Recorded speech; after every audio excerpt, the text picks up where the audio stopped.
Philippe Risoli avait fait les beaux jours de TF1. C'est un fait indéniable. L'animateur star des années 90 était en effet à la présentation de plusieurs émissions phares de la Une.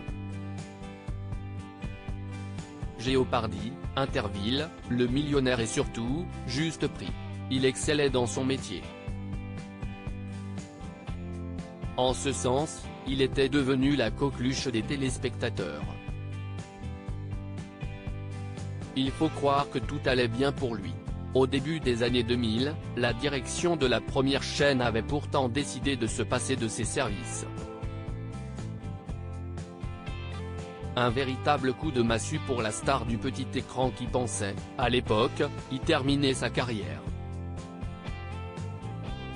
Aujourd'hui, l'homme de 70 ans semble encore avoir du mal à avaler la pilule. Au micro de nos confrères de Télé Loisirs, l'intéressé a fait des révélations sur son départ forcé de TF1.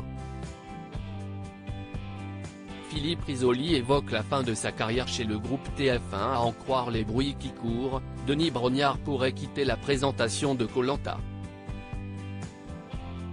Rien n'est sûr. La situation de Philippe Risoli était toutefois bien différente. Pour rappel, l'ancien animateur de TF1 a été évincé de plusieurs émissions de la première chaîne. Véritable touche-à-tout, il s'était essayé à la chanson après son départ. Ses albums, Autrement et Semblant de croire, n'avaient cependant reçu un bel accueil du public.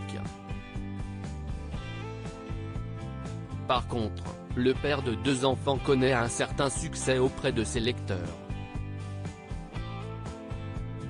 Après les parutions des Secrets du millionnaire et des perles de la télé, son livre Dites bien à mon fils que je l'aimais sortira le 7 septembre prochain. À cette occasion, le septuagénaire a accordé cette interview. L'occasion pour lui de se confier, entre autres, sur son enfance et son départ brutal de TF1. Il y a eu des changements à la direction de TF1 et je pense que sont arrivés des gens qui, pour une raison que j'ignore, ne m'étaient pas forcément favorables, il restait le juste prix. Sauf qu'en 2001, avec le passage à l'euro, les candidats n'arrivaient plus à jouer et à évaluer correctement le prix des objets. Face à ce problème, avec la direction et la production de l'émission, nous avons décidé de faire un break. Je n'ai donc pas été viré du juste prix, il s'est temporairement arrêté. J'avais pourtant de beaux projets avec TF1 sauf que ça ne s'est pas fait. Philippe Risoli @Dr J'étais populaire. Une pause s'était finalement transformée en arrêt définitif, aux grands dents de Philippe Risoli. Il était ainsi retombé dans l'anonymat. L'ancien présentateur de TF1 a dû repartir de zéro bien que toutes les portes se soient refermées devant lui. Moi qui avais accès à peu près à tout le monde, du jour au lendemain, je n'avais plus accès. Comme si un rideau était tombé.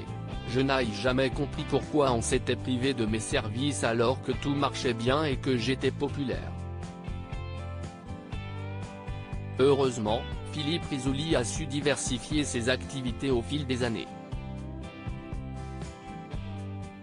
Celui qui a donné la réplique à Nathalie Marquet sur les planches de théâtre a ainsi refait sa vie. Malgré tout, il garde un souvenir amer de son éviction brutale de la chaîne.